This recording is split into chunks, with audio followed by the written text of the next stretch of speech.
மானுடம் போற்றக்கூடிய வகையிலே பல தொண்டுகளை எல்லாம் மாற்றி சென்றிருக்கக்கூடியவர் நம்முடைய அருமைக்குரிய சகோதரர் பிரகாசம் அவர்கள். இந்த நிகழ்வு சொன்னதை போன்று நமக்கெல்லாம் மகிழ்ச்சியையும்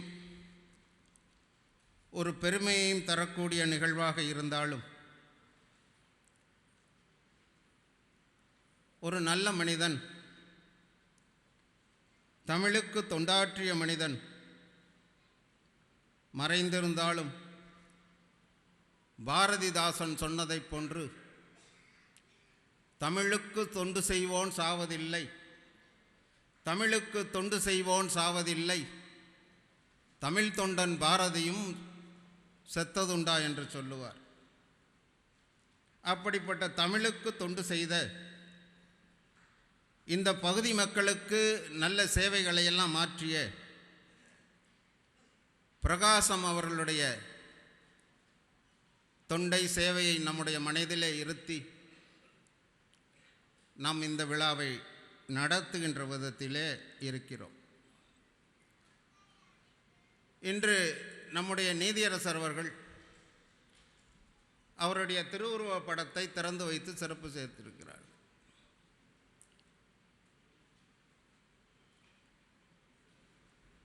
நான் அருமைக்கினிய சகோதரர் பூபதி அவர்களுடைய அந்த திருவுருவ படத்தை திறந்து வைத்து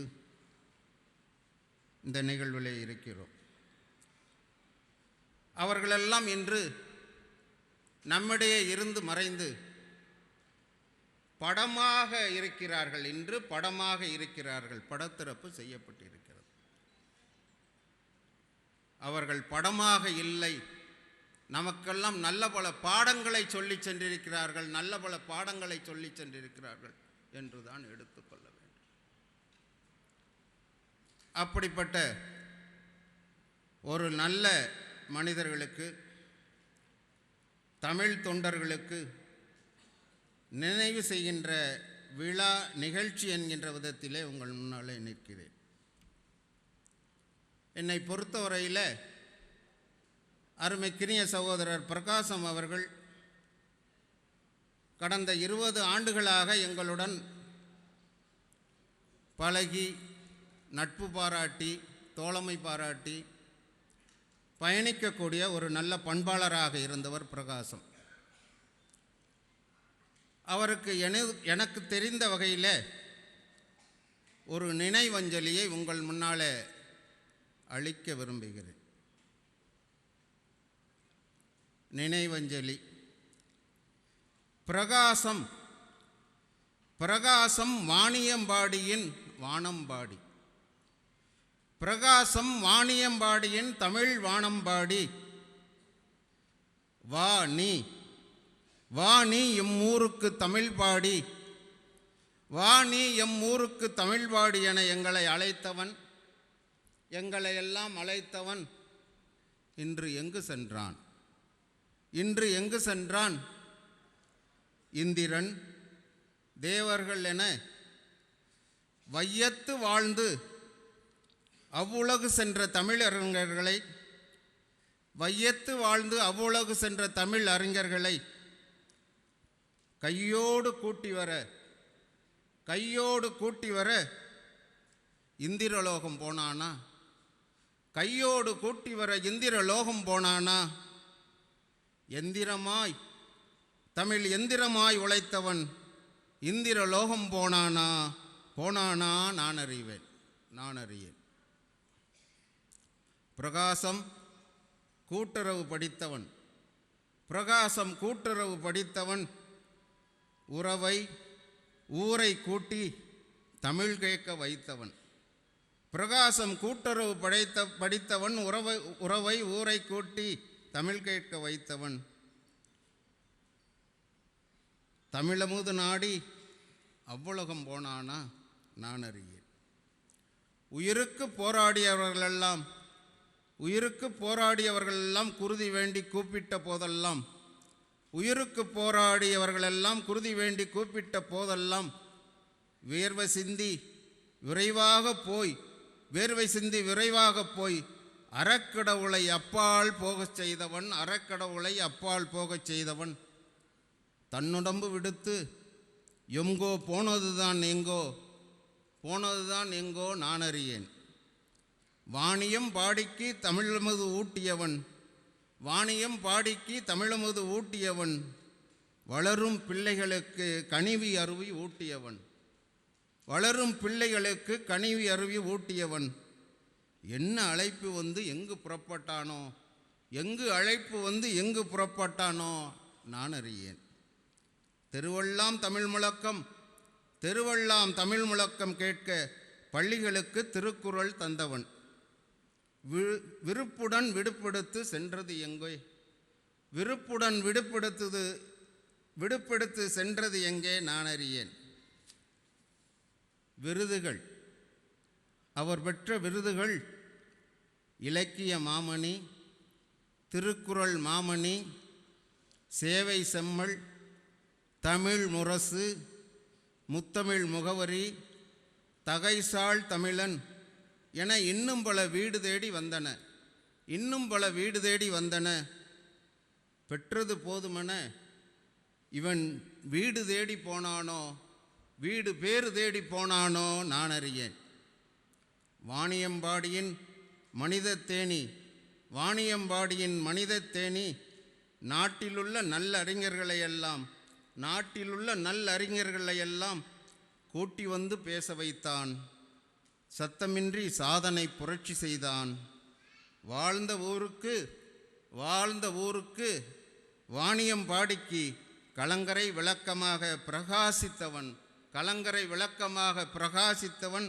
எங்களை நம்மையெல்லாம் கலங்க வைத்து சென்றது ஏன் நான் அறியேன். பிரகாசமில்லாத வாணியம்பாடி, பிரகாசமில்லாத வாணியம்பாடி நிலவில்லாத வானம், பிரகாசமில்லாத வாணியம்பாடி நிலவில்லாத வானம். நீர் சுரக்காத கிணறு, நீர் சுரக்காத கிணறு. பாரி வள்ளல் இழந்த பரம்பு மலை, மாறி வளங்காணாத மலை, மாறி வளங்காணாத மருதம். இப்படி என் செய்வோம் என் செய்வோம். கூற்றுவனை மாற்றுவதற்கு தேர்தல் இல்லாததால், கூற்றுவனை மாற்றுவதற்கு தேர்தல் இல்லாததால் என் செய்வோம் என் செய்வோம். பரம்பொருளை கேட்பது ஒன்றுதான், பரம்பொருளை கேட்பது ஒன்றுதான். எங்களுக்குள் பிரகாசத்தின் உழைப்பை, ஊக்க நெறியை, கண் துஞ்சாமையை, ஆற்றலை அடுக்கி வை. வாணியம்பாடியில் முத்தமிழ் ஒலிக்கும்போது அவனை முந்தியிருந்து கேட்கவை. நன்றி வணக்கம் என்கின்ற விதத்திலே அவருக்கு எனக்கு தெரிந்த வரையில் ஒரு நினைவஞ்சலி, கவிதாஞ்சலியை செலுத்தி,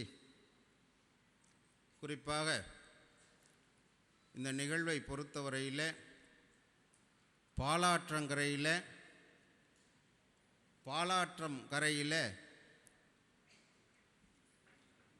பண்பாட்டு தமிழ் விழா என்கின்ற விதத்திலே நடைபெறுகின்ற ஒரு அற்புதமான விழா. பாலாற்றங்கரையில் நடைபெறுகின்ற அற்புத விழா. பாலாறில் இப்போயெல்லாம் தண்ணி வருதா? வருது. ஏன்னா தண்ணியே வராத ஆறு பாலாறுமாங்க நம்ம காலத்தில். அப்படிப்பட்ட பாலாற்றிலே ஒரு அற்புதமான நிகழ்வு நடைபெறுகிறது. பாரதியார் சொன்னதை போன்று அந்த அற்புத நிகழ்வில் இருக்கக்கூடிய அந்த அற்புத நிகழ்ச்சியிலே காவிரி தென்பண்ணை பாலாறு, தமிழ் கண்டதோர் வையை பொருணை நதி, மேவிய பல ஆறு ஓட தமிழ் மேனி செழித்த தமிழ்நாடு என்று சொல்வார். அப்படிப்பட்ட பாலாற்றங்கரையில் நடைபெறுகின்ற ஒரு நல்ல பண்பாட்டு விழா இந்த விழா. பொதுவாக நமக்கெல்லாம் தெரியும், நீதியரசர் தன்னுடைய தலைமை உரையில் ஒரு தீர்ப்பாக சொல்லிவிட்டு சென்றிருக்கிறாரா, இல்லை நமக்கு வினாவை சொல்லிவிட்டு சென்றிருக்கிறாரா என்று எண்ணுகிறேன். பொதுவாக நீதிமன்றங்களில் வழக்கு தொடுப்பவர்களுக்கும்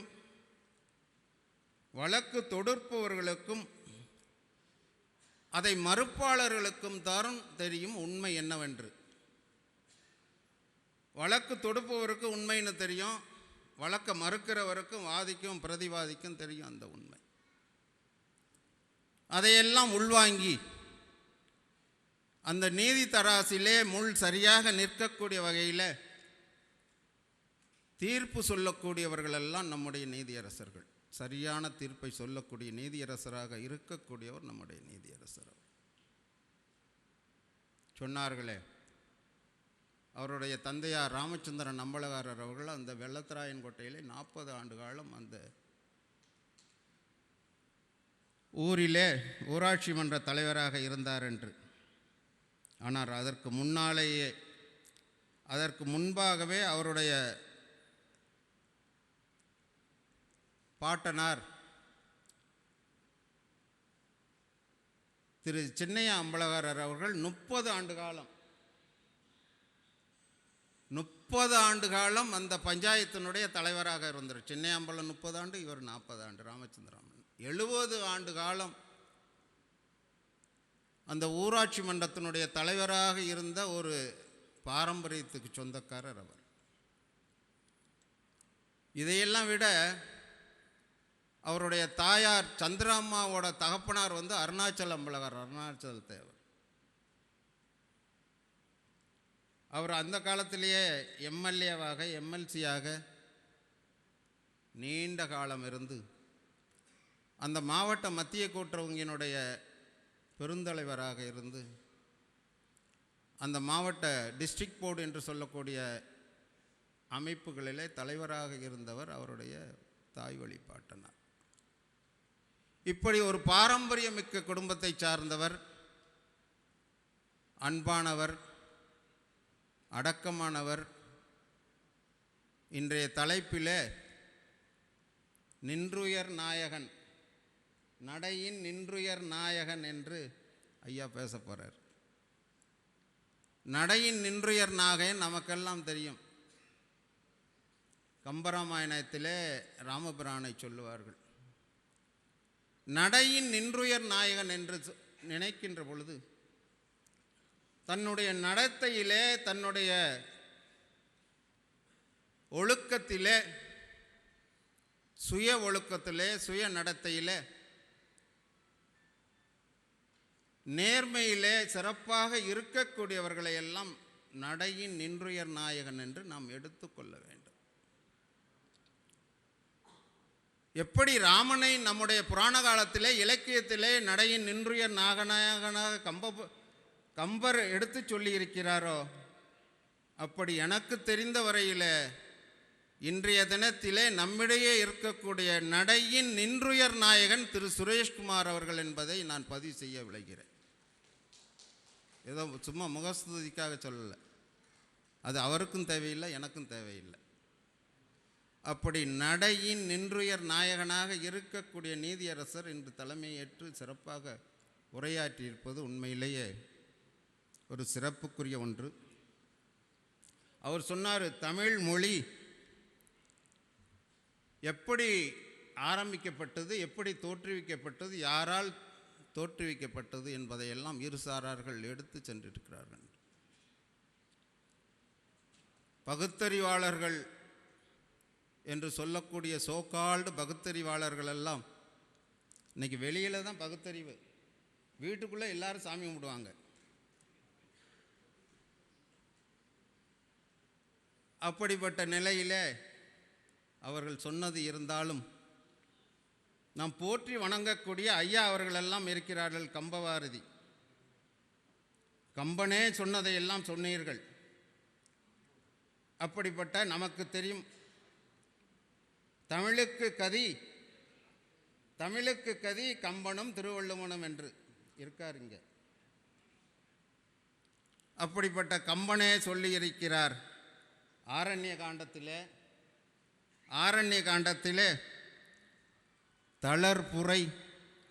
தளர்புரை சுழற் கடவுள் தந்த தமிழ் என்று. அதனால் இதனுடைய தோற்றம் ஆரம்பம் கடவுள்தான் என்பதை நாங்கள் நம்புகிறோம். எம்பெருமான் நீசன் தந்த மொழி இந்த மொழி.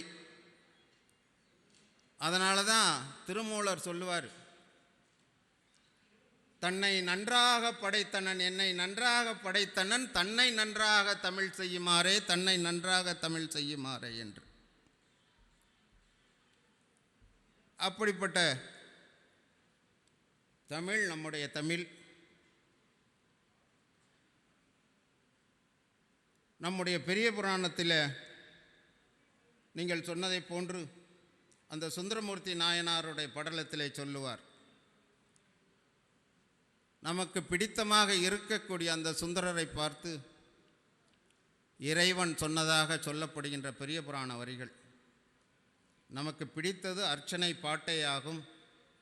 ஆதலால் சொற்றமிழால் நம்மை பாடுக என்றான், சொற்றமிழால் நம்மை பாடுக என்றான், தூமரை பாடும் வாயான் என்று சொல்லுவார்.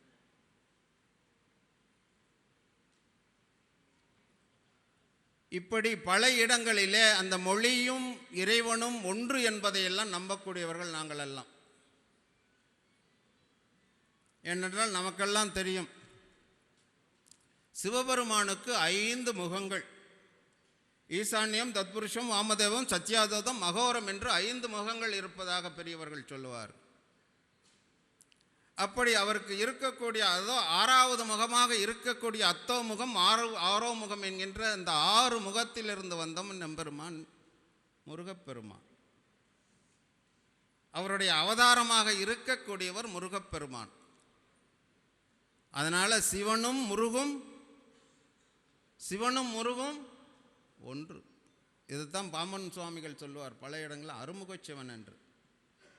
அண்டமாய் அவனியாகி அதிலொரு பொருளுதாகி தொண்டர்கள் குருவுமாகி துகளரு தெய்வமாகி எண்டிசை போற்று நின்ற என் அருள் ஈசனான திந்திரல் சரவணத்தான் தினமும் என் சிரசை காக்க ஆதியாம் கைலை செல்வன் அணிநெற்றி தனை காக்க என்று அருமுகச் சிவன் என்று சொல்லக்கூடிய அந்த சிவமும் முருகும் ஒன்று. இதைத்தான் சைவத்திலே பெரியவர்கள் உணர்ந்திருக்கிறார்கள், நமக்கெல்லாம் உணர்த்தப்பட்டிருக்கிறது. அப்படிப்பட்ட முருகப்பெருமானுக்கு உகந்த மொழியாக தமிழ் கடவுள் என்று போற்றக்கூடிய முருகப்பெருமானுக்கெல்லாம் உகழ்ந்த மொழியாக இருக்கக்கூடியது நம்முடைய தமிழ் என்பதெல்லாம் தெரியும். ஏன்னா தமிழே உருவாகிறது. முருகப்பெருமானுக்கு 6 முகங்கள், 12 கரங்கள், எத்தனை கண்கள்? முருகப்பெருமானுக்கு எத்தனை கண்ணு?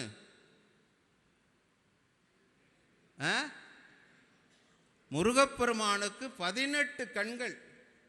ஏன்னா அறுமுகத்திலிருந்து முக்கண் முதலிடமிருந்து வந்த பெருமான் 6 முகம், அதனால் 18 கண்ணு. நமக்கு உயிரெழுத்து 12 கரங்களை கொண்டவன் முருகப்பெருமான். அந்த 6 ஆறாக இடையினம், மெல்லினம், வல்லினம் என்று பிரிக்கப்பட்டிருப்பது நம்முடைய தமிழில். அப்படி 6 என்கின்ற 6 முகத்தை உடையவன் நம்முடைய முருகப்பெருமான். அவருடைய கையிலே இருக்கக்கூடிய ஆயுதம் வேலாயுதம். இப்படி முன்பு கூர்மையாக பின்பு அகன்று இருக்கக்கூடிய அந்த ஆயுதத்தை ஒற்றியே இருக்கக்கூடிய எழுத்து நம்முடைய தமிழிலே இருக்கக்கூடிய சிறப்பெழுத்தாக இருக்கக்கூடியது ஈக் என்கின்ற எழுத்து. அப்படி முருகப்பெருமானாகவே இருக்கக்கூடிய தமிழும் முருகனும் ஒன்று. அதனால் சிவமும் முருகனும் ஒன்று, சிவமும் முருகும் ஒன்று, முருகும் தமிழும் ஒன்று, சிவமும் முருகும் தமிழும் ஒன்று ஒன்று ஒன்று என்கின்ற எண்ணத்தை எல்லாம் கொண்டவர்களாக நாம் எல்லாம் இருக்கிறோம். அதனால தான் பார்த்தீங்கன்னா முருகப்பெருமான் நம்முடைய சிவபெருமானுக்கு ஓம் என்கின்ற அந்த பிரணவத்தை உபதேசித்ததாக நமக்கெல்லாம் தெரியும். அந்த நிகழ்வை அருணகிரியார் அற்புதமாக சொல்லுவார். கொன்றைச் சடையாருக்கு கொன்றைச் சடையாருக்கு ஒன்றை தெரிய கொன்றைச் சடையாருக்கு ஒன்றை தெரிய கொஞ்சித் தமிழில் பகர்வோனே கொஞ்சித் தமிழில் பகர்வோனே என்று அற்புதமாக சொல்லுவார். இந்த தமிழ் மொழி அந்த காலத்திலே சொன்னார்களே, இது எப்பொழுது தோன்றியது என்றே வரையறுத்து சொல்ல முடியாத மொழி நம்முடைய மொழி. உண்மையிலேயே உலக மொழிகளினுடைய ஆதியாக, உலக மொழிகளினுடைய ஆதி தாயாக இருக்கக்கூடியவள் நம்முடைய தாய், தமிழ் தாய். இப்ப எல்லாம் நம்ம சங்கம் வச்சிருக்கோம், மன்றம் வச்சிருக்கிறோம். ஆனால் அந்த காலத்திலே மதுரையிலே முச்சங்கங்கள் எல்லாம் இருந்ததாக சொல்லுவார்கள், தமிழ் சங்கங்கள். அந்த சங்கத்துக்கு தலைவராகவே சாமிகள் எல்லாம் முருகரும் சிவனும் இருந்ததாக நம்முடைய திருவிளையாடல் புராணத்திலே பரஞ்சோதி மாமுனி சொல்லுவார். கண்ணுதர் பெருங்கடவுளும் கழகமோடு அமர்ந்து பன்னுற பகுத்தாய்ந்த பசுந்தமிழ் என்று சொல்லுவார். கழகம் என்பது அந்த சங்கங்களை குறிப்பிடக்கூடியது. இப்போ இருக்க கழகங்கள்லாம் கிடையாது, இப்போ இருக்க கழகங்கள்லாம் இல்லை. அப்படிப்பட்ட தமிழ் சங்கத்திற்கு, தமிழ் கழகத்திற்கு தலைவனாக இருந்தவன், விரிசடை கடவுளாக இருந்தவன் என்று சிறப்பாக சொல்லப்பட்டிருக்கிறது. அப்படிப்பட்ட மொழி, இறைவன் தந்த மொழி, இறைமொழி. நம்முடைய தனிநாயகம் அடிகள் அற்புதமாக சொல்லுவார். தனிநாயகம் அடிகளார் அவர்கள்,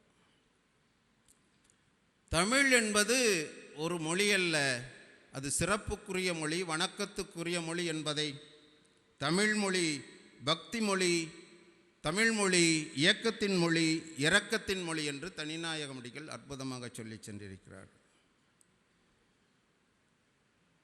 அந்த வகையில் இந்த மொழியை, எப்படியெல்லாம் இருந்த மொழியை, எப்படியெல்லாம் வாழ்ந்த மொழியை நாம் பேணி காக்க வேண்டும் என்பதற்காக பெரியவர்கள், குறிப்பாக நம்முடைய நீதியரசர் அவர்கள் சிறப்பாக சொல்லி சென்றிருக்கிறார். ஒரு மொழி என்பது நம்முடைய இனத்தினுடைய குறியீடு. ஒரு மொழி என்பது நம்முடைய கலாச்சாரத்தினுடைய விளக்கமாக இருக்கக்கூடியது. மொழி என்பது நம்முடைய பண்பாட்டினுடைய விளிம்பியங்களாக இருக்கக்கூடிய ஒன்று. ஒரு இனத்தை அழிக்க வேண்டும் என்றால் மொழியை முதலிலே சிதைக்க வேண்டும் என்று சொல்லுவார்கள், பண்பாட்டை சிதைக்க வேண்டும் என்று சொல்லுவார்கள். அப்படிப்பட்ட காலகட்டத்திலே நாமெல்லாம் இருந்து கொண்டிருக்கிறோம். இருந்தாலும் நம்மை பொறுத்தவரையில் இப்படிப்பட்ட இயக்கங்கள் எல்லாம், இத்தகைய மன்றங்கள் எல்லாம் சிறப்பாக பணியாற்றி சிறந்த சேவையை சொன்னதை போன்று கூட்டங்கள் வாயிலாக மக்களுக்கு பல அறிஞர்களை எல்லாம் கொண்டு வந்து சேர்த்து அவர்களுக்கு நல்ல தமிழை, நல்ல தமிழ் நிலத்தினுடைய, தமிழ் மொழியினுடைய, நம்முடைய கலாச்சாரத்தினுடைய விளிம்பியங்களை எல்லாம் சொல்லி, பொதுவாக நமக்கெல்லாம் தெரியும் பழந்தமிழர்களுடைய மெய்யியல் கோட்பாடு என்பது, நம்முடைய மூதாதையர்களுடைய மெய்யியல் கோட்பாடு, வழக்க பழக்கங்கள், நம்முடைய வழிபாடு முறைகள் எல்லாம் அறம் சார்ந்ததாக இருக்கும், அறம் சார்ந்ததாக இருக்கும், பொதுநலம் சார்ந்ததாக இருக்கும், இனம் சார்ந்ததாக இருக்கும், மண் சார்ந்ததாக இருக்கும், மொழி சார்ந்ததாக இருக்கும். அப்படிப்பட்ட நம்முடைய மூதாதையர்கள் இருந்த மண் இந்த மண், தமிழ் மண், தமிழ்நாட்டு மண். அந்த மண்ணிலே இப்படிப்பட்ட பணிகள் எல்லாம் சிறப்பாக இருக்க வேண்டும். அதற்கு இப்படி கூட்டங்களெல்லாம் நடத்துவது மட்டுமல்லாது, பாரதியார் சொல்லுவாரே, பாரதியார் அழகாக சொல்லுவார், இரவாத புகழுடைய புதுநூல்கள் தமிழ் மொழியில் இயற்றுதல் வேண்டும், மறைவாத நமக்குள்ளே பழங்கதைகள் சொல்லுவதிலோர் மகிமை இல்லை, புதுசாக நூல்களை எல்லாம் கொண்டு வாங்க என்று சொல்லுவார். அதை வழியேற்றி பாவேந்தர் பாரதிதாசனும் சொல்லுவார், எங்கள் தமிழ் உயர்வென்று எங்கள் தமிழ் உயர்வென்று நாம் சொல்லி சொல்லி தலைமுறைகள் பல கழித்தோம், குறை களைந்தோம் இல்லை. தகத்தாய தமிழை தாபிப்போம் வாரீர், தகத்தாய தமிழை தாபிப்போம் வாரீர், தகத்தாய தமிழை தாபிப்போம் வாரீர் வாரீர் வாரீர் என்று சொல்லி இந்த நிகழ்வினுடைய செய்தியாக சொல்லி இந்த முத்தமிழ் மன்றமும் அதற்கு உறுதுணையாக இருக்கின்ற அத்தனை பேரும் குறிப்பாக சொன்னதை போன்று உயர்வாக இருக்கிறவர்களெல்லாம் உச்சம் தொட்டுகின்ற வகையிலே, உச்சம் பெறுகின்ற வகையில் வேண்டுதெல்லாம் வச்சாங்க பெறணும். அப்படிப்பட்ட நல்ல நிகழ்வுகளுக்கெல்லாம் எல்லா வளங்களும் எல்லா நலங்களும் வழங்க வேண்டும் என்று நம்முடைய வழிபாடு கடவுளாக இருக்கின்ற மட்டிட்ட புண்ணியங்காடான் மடமையிலே கட்டிட்டம் கொண்டான் கபாலி சீரம் அமர்தான் என்கின்ற அருள்மிகு கற்பகாம்பாளுடன் கபாலீஸ்வருடைய பொன்னார் திருவடிகளுடைய நம்முடைய விண்ணப்பங்களை கூட்டு விண்ணப்பங்களை வைத்து அந்த நிறைவு பதிகமாக இருக்கின்ற மங்கள பதிகமாக இருக்கின்ற ஞானசம்பந்த பெருமானுடைய பதிகம், மண்ணில் நல்ல வண்ணம் வாழலாம் வைகளும் எண்ணில் நல்ல கதிக்கு யாதுமோர் குறைவில்லை, கண்ணில் நல்லதுதரும் கழுமலர் வளநகர் பெண்ணின் நல்லாளோடு பெருந்தகை இருந்ததே, பெண்ணின் நல்லாளோடு பெருந்தகை இருந்ததே, பெண்ணின் நல்லாளோடு பெருந்தகை இருந்ததே. வாழ்க தமிழ், வாழ்க தமிழ், வாழ்க தமிழ், வெல்க தமிழ், வெல்க தமிழ், வெல்க தமிழ். நன்றி, வணக்கம். மிகச் சிறப்பானதொரு தொடக்க உரையாற்றி நம்ம எல்லாம் மகிழ்ச்சியில் ஆழ்த்தியிருக்கிற சிவத்திரு ராஜேந்திரன் ஐயா அவர்களுக்கு நன்றியை தெரிவித்துக் கொள்கிறோம். தொடர்ந்து கம்பவாரதி இலங்கை ஜெயராஜ் அவர்கள். ஸ்ரீலங்காவிலே யாழ்ப்பாணம் நல்லூரில் பிறந்த நல்லவர். குருகுல கல்வியும் இந்து கல்லூரியில் உயர்கல்வியும் பயின்ற தமிழ் வல்லவர். 23 வயதிலேயே அகில இலங்கை கம்பன் கழகம் நிறுவியவர். கொழும்பு கம்பன் கழகம் அமைத்தவர். ஒவ்வொரு ஆண்டும் கம்பன் விழா, இசை விழா, நாடக விழா என்று முத்தமிழுக்கும் வேள்வி நடத்தும் தமிழறிஞர். சைவ சித்தாந்த வகுப்புகள், திருக்குறள் உரைகள், கம்பராமாயண சொற்பொழிவுகள் என்று பல்வேறு இலக்கிய நிகழ்வுகளில் பங்கேற்கின்ற உலக புகழ் வாய்ந்த முத்திரை சொற்பொழிவாளர். இவருடைய பெயருக்கு முன்னால் ஒரு ஊர் அல்ல, ஒரு நாடே இருக்கிறது. ஆனால் இவருடைய தமிழுக்கு பின்னால் தமிழ் கூறும் நல்லுலகமே நிற்கிறது. கம்பனை, வள்ளுவரை, செழுந்தமிழை துறக்க முடியாத காவி அணிந்த துறவி இவர். கம்பனில் தோய்ந்து கம்பனின் பிம்பமாகவே உலாவரும் கம்ப வாரதி இவர். உள்ளுவதெல்லாம் வள்ளுவம் என்பதால் வள்ளுவ குரலின் எதிரொலி இவர். காவியங்களில் இலக்கியங்களில் மூழ்கி முத்தெடுக்கும் தமிழ் திசை ஆழ்வார் இவர். சைவ திருத்தொண்டர் போல தமிழ்த்தொண்டு நாயனார் இவர். இந்தியாவுக்கு இலங்கை சலங்கை, இந்தியாவுக்கு இலங்கை சலங்கை. ஜெயராஜ் அவர்களுக்கு அவர் பெயரே உலகெங்கும் ஒலிக்கும் சலங்கை இலங்கை. அவர் பெயரை உலகெங்கும் ஒலிக்கும் சலங்கை அந்த இலங்கை. இலக்கிய திருச்சபைகளிலே தம் நாவினால் தமிழ்நடம் புரிகின்ற தில்லை நடராஜ பெருமான் தான் இந்த இலங்கை ஜெயராஜ பெருமான். நடையில் நின்றுயின் நாயகனை கேமரா கண்கொண்டு கம்பனின் கதை வசனத்தில் படம் பிடித்து காட்டுவதற்காக இயக்குனர் இலங்கை ஜெயராஜ் அவர்களை வருக வருகவென உங்கள் கரவொலியோடு அன்போடு அழைக்கிறோம்.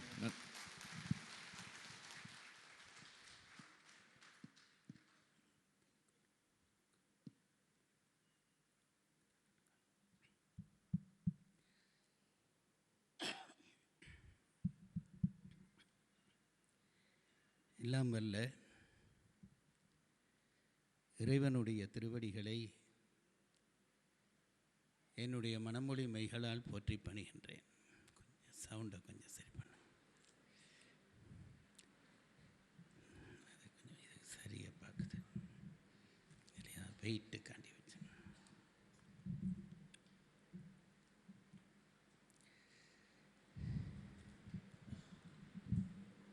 இன்றைய நிகழ்வினுடைய தலைமை ஏற்றிருக்கக்கூடிய வணக்கத்திற்கும் மரியாதைக்கும் உரிய உயர்நீதிமன்ற நீதியரசர் சுரேஷ்குமார் அவர்களே, அருமையாக உரையாற்றி அமர்ந்திருக்கக்கூடிய மேனாள் ஆட்சித்தலைவர் ராஜேந்திரன் ஐயா அவர்களே, மேடையில் அமர்ந்திருந்து சபைக்கு சென்றிருக்கிற என்னுடைய கழுதகை நண்பர் குமார் உள்ளிட்ட மேடையில் இருக்கிற பெரியோர்களே, மன்றத்தினுடைய தலைவர் அவர்களே, செயலாளர் அவர்களே, உறுப்பினர்களே, சபையில் கூடியிருக்கிற பெருமக்களே, உங்கள் அனைவருக்கும் என்னுடைய பணிவு சார்ந்த வணக்கத்தை முதற்கண் தெரிவித்து மகிழ்ச்சி அடைகிறேன்.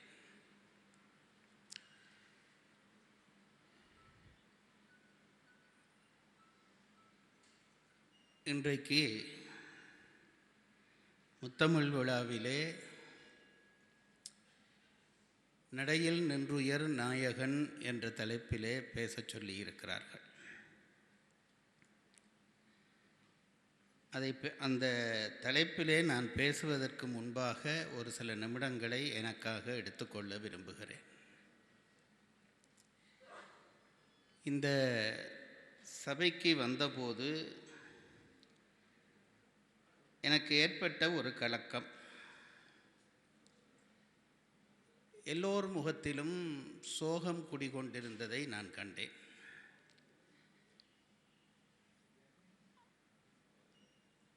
அந்த சோகம் இப்பொழுது இரட்டிப்பாக ஆகியிருப்பதாய் தோன்றுகிறது. அந்த சோகம் நண்பர் பிரகாசம் அவர்களுடைய இழப்பினாலே ஏற்பட்ட சோகம். அது இரட்டிப்பாக இருக்கிறது என்று சொன்னதற்கு காரணம், இப்பொழுது அந்த சோகம் ஏன் இரட்டிப்பாக ஆகியிருக்கிறது சபையிலே என்றால், கிட்டத்தட்ட 1 மணிக்கு இவர் பேச வருகிறாரே, எத்தனை மணிக்கு பேசி முடித்து எங்களை சாப்பிட அனுமதிப்பார் என்ற சோகமும் அந்த சோகத்தோடு இப்போது கலந்திருக்கிறது. அந்த சோகத்தை வளரவிட மாட்டேன் என்பதை முதலிலே சொல்லிக்கொள்கிறேன்.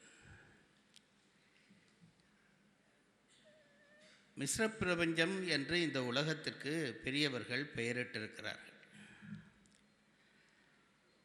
மிஸ்ர பிரபஞ்சம் என்றால் என்ன அர்த்தம் என்றால் கலப்புடையது என்று அர்த்தம். கலப்புடையது என்றால் என்ன? இந்த உலகத்திலே எதுவும் ஒரே தன்மையாக இருப்பதில்லை. இருள் வரும், பிறகு ஒளி வரும்.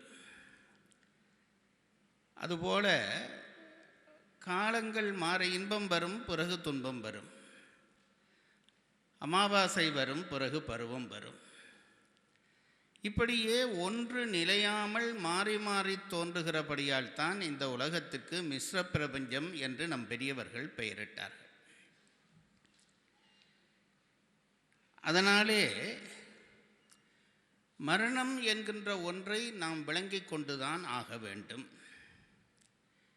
எனக்கு ஏற்பட்ட ஒரு கவலை என்னவென்றால், பிரகாசம் ஐயா அவர்கள் இந்த முத்தமிழ் மன்றத்தை எப்படி வளர்த்தார்கள் என்பதை நான் அறிவேன். தன் உயிர் கொடுத்து வளர்த்தார்கள். அந்த மன்றத்திலே நடக்கிற விழா சிறப்புற செழிப்புற மகிழ்வோடு நடக்க வேண்டும் என்றுதான் அவருடைய ஆன்மா விரும்பும் என்று நான் நம்புகிறேன். ஆகவே அவருடைய இழப்பு நோக்கி ஒரே சோகமாக நாம் எல்லோரும் இருந்து இந்த விழாவினுடைய உற்சாகத்தை கெடுத்துவிடக்கூடாது என்று எனக்கு தோன்றுகிறது. அதனால் நீங்கள் எல்லோரும் பழையபடி முன்னைய விழாக்கள் போல உற்சாகமாக நிமிர்ந்திருந்து சிரித்து கைதட்டி இந்த நிகழ்வை சிறப்பிக்க வேண்டும் என்று உங்களிடம் நான் தாழ்மையாக கேட்டுக்கொள்கிறேன். இதற்காகவது கைதட்டலாம். பெரியோர்களே, மரணத்தை நாம் விளங்கிக் கொண்டே ஆக வேண்டும். உலகெல்லாம் ஒரு பெரும் கனவு, அதனுள்ளே உண்டு உறங்கி இடர் செய்து செத்திடும் கலக மானிட பூச்சிகள் வாழ்க்கையோர் கனவிலும் கனவு என்றான் பாரதி. நம்முடைய வாழ்க்கை, ராமாயணத்திலே கும்பகர்ணன் பேசுகிற பொழுது சொல்லுவான், நீர்க்கோள வாழ்வு என்றான். அதற்கு 2 அர்த்தம் சொல்வார்கள். நீரின் மேல் இடப்பட்ட கோலம் எப்படி உடனே அழிந்து விடுமோ அதுபோல, இன்னொன்று நீருக்குள் இருக்கிற குமிழ் போல அது கொஞ்ச நேரம் இருந்து வெளிவந்த உடனே டப்பென்று வெடித்துவிடும். இவ்வளவுதான் வாழ்வு. பிரகாசம் ஐயா அவர்களுக்காக நாம் எல்லோரும் கவலைப்படுகிறோம். நாம் எல்லோரும் நிலைத்தவர்கள் என்ற நினைப்பிலே அதே நிலையை நாமும் சந்திக்கப் போகத்தான் இருக்கிறோம். அதில் எந்த ஐயப்பாட்டுக்கும் இடமில்லை. மரணம் கவலைக்குரியதா என்று ஒன்று இருக்கிறது. அவர்களுடைய குடும்பத்தாருக்காண்டி நான் அதை சொல்ல விரும்புகிறேன். மரணம் கவலைக்குரியதா என்றால் ஏதோ ஒரு இழப்பு நேர்கிறது, அதனால் கவலை என்று பல பேர் நினைக்கிறார்கள். மரணத்திலே ஒரு இழப்பும் நேர்க்கப்படுவதில்லை. அதெப்படி நீங்கள் சொல்லலாம் என்று கேட்டால், மரணத்திலே இந்த உடம்பு அழிந்து போய் விடுகிறது அல்லவா என்றால் உடம்பு அழிவதில்லை. நம்முடைய தத்துவார்த்தவாதிகள் சொன்னதன்படி இந்த உடம்புக்கு என்ன பெயர் என்றால் பூத பரிணாம உடம்பு என்று பெயர்.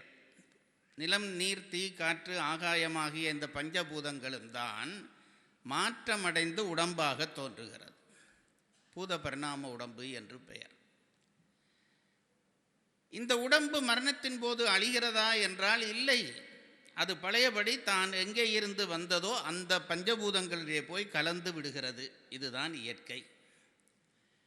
அதனால்தான் நம்முடைய இந்து மதத்திலே தீயிட்டு கொளுத்துகிறார்கள். மண்ணுக்கு கொஞ்சம், நிலத்துக்கு கொஞ்சம், ஆகாயத்துக்கு கொஞ்சம், காற்றுக்கு கொஞ்சம், கடைசியிலே நீருக்கு கொண்டு போய் அதன் எலும்புகளை போடுவது நீரினுடைய பங்கையும் கொடுத்து விட வேண்டும் என்பதற்காகத்தான் அப்படி கொடுக்கிறோம். ஆகவே பஞ்சபூதங்களாலான உடம்பு அந்த பஞ்சபூதங்களுக்குள்ளே போய் கலந்திருக்கிறது. ஒன்றும் அழியவில்லை.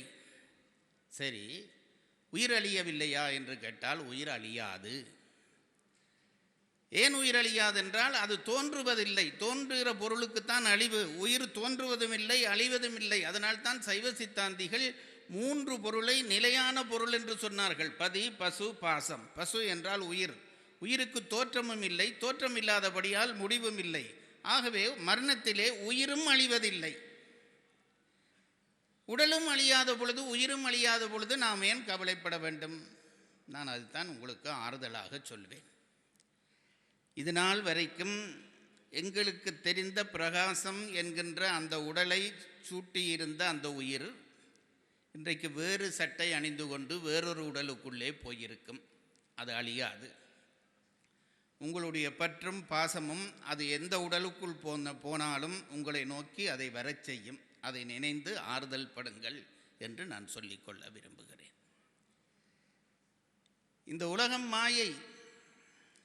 அதை நாம் புரிந்து கொண்டே ஆக வேண்டும்.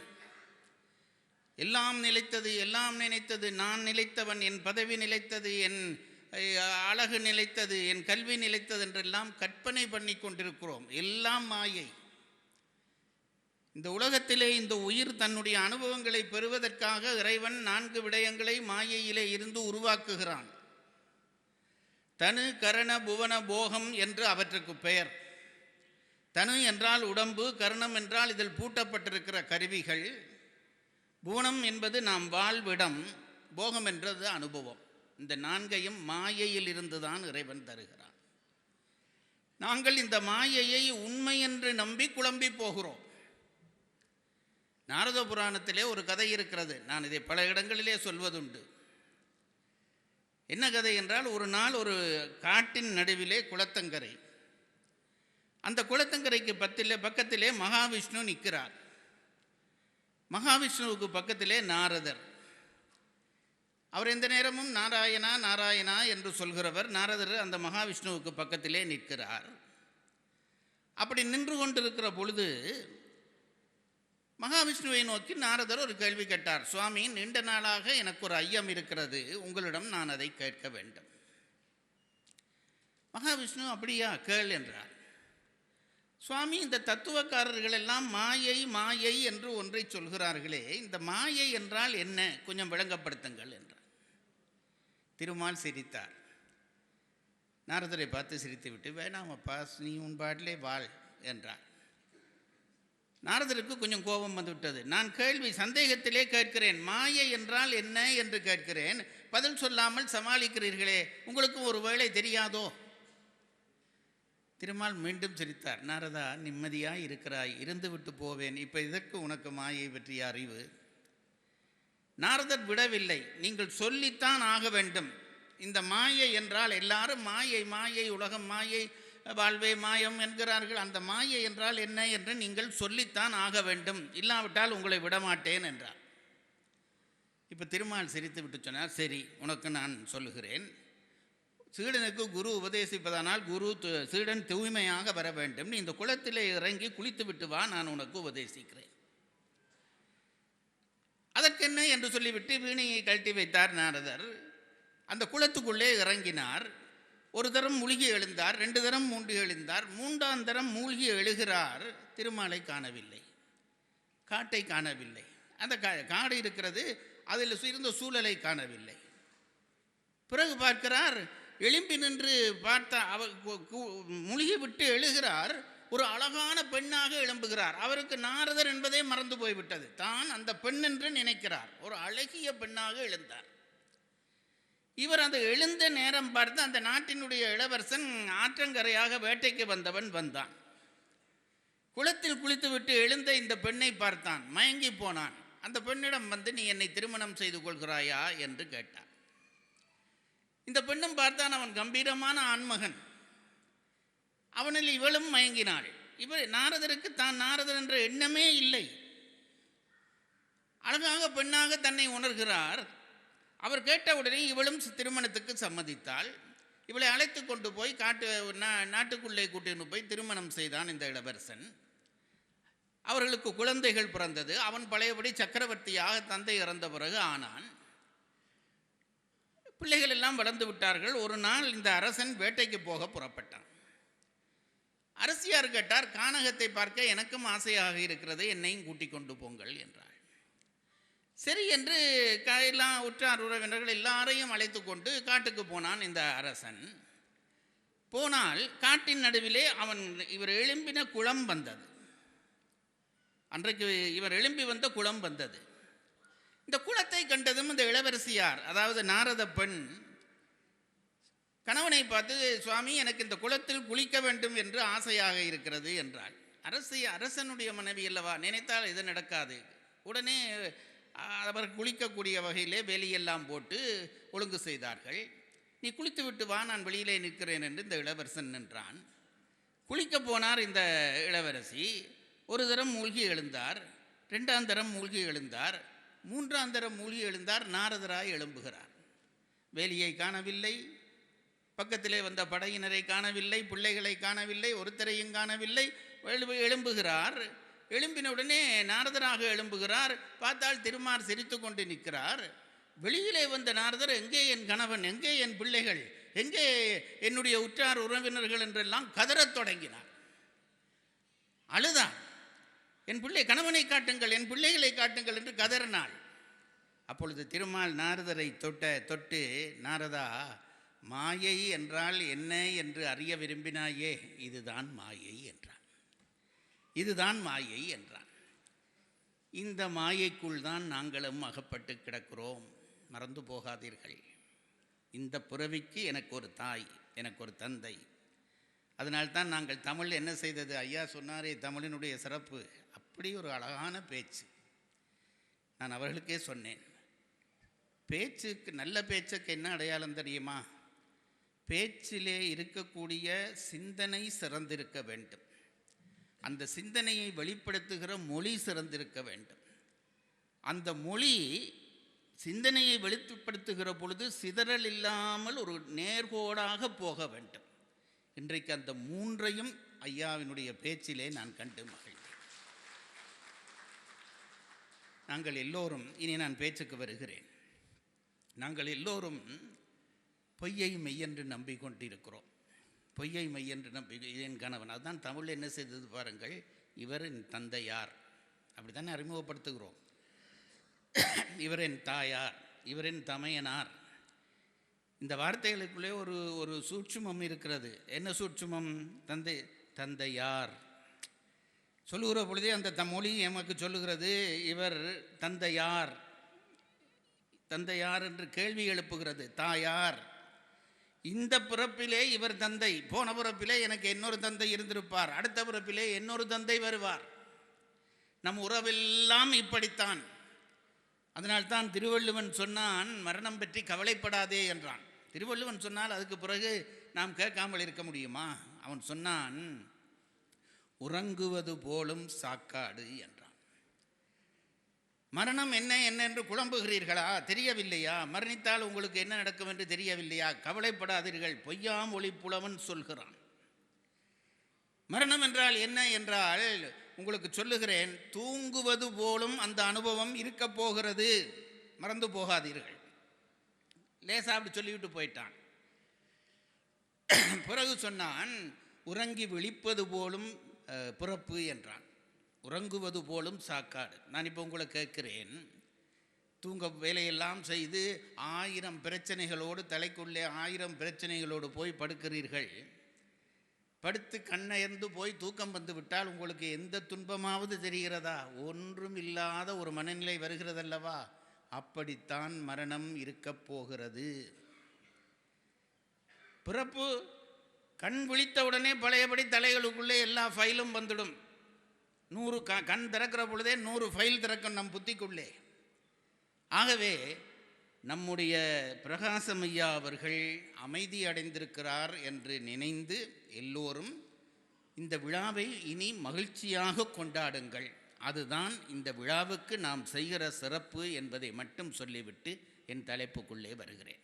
மிகச் சுருக்கமாக என் தலைப்பு பற்றி நான் பேச விரும்புகிறேன். என்ன சொல்லியிருக்கிறார் கம்பர்? என்ன தலைப்பு போட்டிருக்கிறாங்க? நடையில் நின்றுயர் நாயகன். நான் எல்லாருக்கும் சொல்லுகிற ஒன்று, இளமை இருக்கிற பொழுது அதை நன்றாக பயன்படுத்தி கொள்ளுங்கள். முதுமை வந்தால் இப்படியான பிரச்சனைகள் எல்லாம் வரும். இளமை இருக்கிற பொழுதை பயன்படுத்தி கொள்ள வேண்டும். என் தலைப்பே எனக்கு மறந்து போகிறது. நடையில் நின்று உயர் நாயகன், இதுதான் தலைப்பு. கம்பன் சொல்லுகிறான். யாரை பற்றி சொல்கிறான்? ராமனை பற்றி சொல்லுகிறான். ஐயா அவர்கள் பேசுகிற பொழுது சொன்னார்கள், நடை என்றால் ஒழுக்கம் என்று அர்த்தம். ராமன் எதனாலே உயர்ந்தான்? ராமனை எங்கெல்லாம் தெரிகிறது என்றால், தமிழர்களுக்கு தெரிகிறது, வடநாட்டாருக்கு தெரிகிறது, ரஷ்யர்களுக்கு தெரிகிறது, தாய்லாந்தர்களுக்கு தெரிகிறது, எல்லாருக்கும் தெரிகிற அளவுக்கு அவன் உயரம். அவனுடைய உயரம் அவ்வளவு உயரம். நம்மை பக்கத்து வீட்டுக்காரனுக்கே தெரிவதில்லை என்றால் நாங்கள் அவ்வளவு உயரக்குறைவு. ராமன் அப்படி உயர்ந்து நின்றான். எதனாலே உயர்ந்தான் என்றால், ஒழுக்கத்தால் உயர்ந்தான் என்றான் கம்பன். நான் எதனை பாடப்போகிறேன் என்று சொல்கிற பொழுது கம்பன் சொன்ன பாடல் இது. எதனை பாடப்போகிறேன், எங்கிருந்து பாடப்போகிறேன்? சடையப்பனுடைய இடத்திலே இருந்து அவனுடைய ஊக்கத்தில் தருகிற ஊக்கத்தால் பாடப்போகிறேன். நடையில் நின்றுயர் நாயகனுடைய திருக்கதையை பாடப்போகிறேன் என்கிறான். நடை என்றால் ஒழுக்கம். ஒழுக்கம் என்றால் என்ன என்று பல பேருக்கு தெரிவதில்லை. நாங்கள் ஒழுக்கம் என்றால் சில குறிப்பிட்ட விஷயங்களை வைத்திருக்கிறோம். அவன் குடிகாரன், அவன் சிகரெட் குடிப்பான், அவன் பெண் பித்தன், இதுதான் ஒழுக்க குறைவு என்று நினைக்கிறோம். இல்லை, ஒழுக்கம் என்பது உயர்ந்தவர்களிடம் பெற்றுக்கொண்ட ஒரு காரியத்தை தொடர்ந்து கடைப்பிடிப்பது. அதற்குத்தான் ஒழுக்கம் என்று பெயர். ரொம்ப கவனியுங்கள். உயர்ந்தவர்களிடம் இருந்து பெற்றுக்கொண்ட ஒரு காரியத்தை. வீடு ஒழுகுகிறது என்றால் என்ன அர்த்தம் தெரியுமா? மேலிருந்து சொட்டு சொட்டாக நீர் வழிகிறது என்று அர்த்தம். ஒழுக்கம் என்றால் மேலானவரிடமிருந்து கிடைக்கப்பெற்ற பண்பாட்டை நாம் பேணுகிறோம் என்று அர்த்தம். அதுதான் ஒழுக்கம். அந்த ஒழுக்கத்தில் நின்று ராமன் உயர்ந்தான். நான் சொல்லுகிறேன் பாருங்கள், இன்றைக்கு பெரியவர்கள் எல்லாரும் பல பேர் சொல்லுகிற ஒரு குற்றச்சாட்டு, ஐயோ அந்த காலத்திலே எப்படி ஒழுக்கம், என்னுடைய அப்பா எப்படி இருந்தார், நாங்கள் எப்படி இருந்தோம், இன்றைக்கு பிள்ளைகளிடம் ஒழுக்கமே இல்லை என்று நாம் பிள்ளைகளை குற்றம் சாட்டுகிறோம். நான் அப்படி சாட்ட மாட்டேன். நான் சொல்வது, என்னுடைய தந்தை ஒழுக்கமாக இருந்ததை விட, நான் ஒழுக்கமாக இருந்ததை விட இன்றைய இளைஞன் ஒழுக்கமாக அதிகம் இருக்கிறான் என்பதுதான் என்னுடைய கருத்து. இவருக்கு உலகம் தெரியவில்லை என்று நீங்கள் நினைக்கிறீர்கள். நான் ஏன் அப்படி சொல்கிறேன் என்றால், அதை மனதிலே வாங்கிக் கொள்ளுங்கள். என்னுடைய தந்தைக்கு ஒழுக்கமாக வாழக்கூடிய சூழல் நிரம்பி இருந்தது.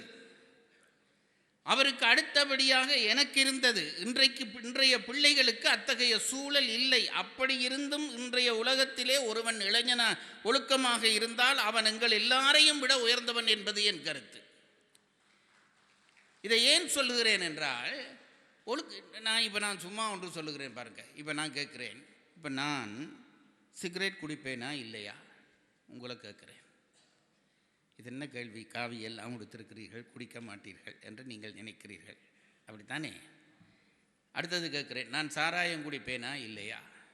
இது என்ன கேள்வி? குடிக்கவே மாட்டீர்கள்.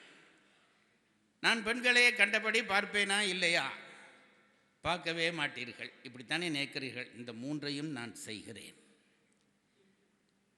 ஒரு பெரிய மனுஷன் என்று பேச கூப்பிட்டா இப்படி மேடையில் வந்து சொல்லுகிறாரே. நான் மது குடிக்கிறேன், நான் சிகரெட் குடிக்கிறேன், நான் பெண்களை கண்டபடி பார்க்கிறேன். எப்படி என்று கேட்கிறீர்களா? நான் உங்களுக்கு சொல்லுகிறேன். நான் ஒரு பஸ்ஸில் ஏறி உட்கார்ந்து போகிறேன். எனக்கு முன்னாலே இருந்தவன் சிகரெட் குடிக்கிறான், பக்கத்திலே இருந்தவன் சிகரெட் குடிக்கிறான், பின்னாலே இருந்தவன் சிகரெட் குடிக்கிறான்.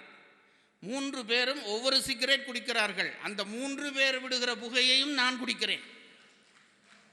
சிகரெட் குடிப்பதென்றால் என்ன? புகையே குடிப்பது தானே.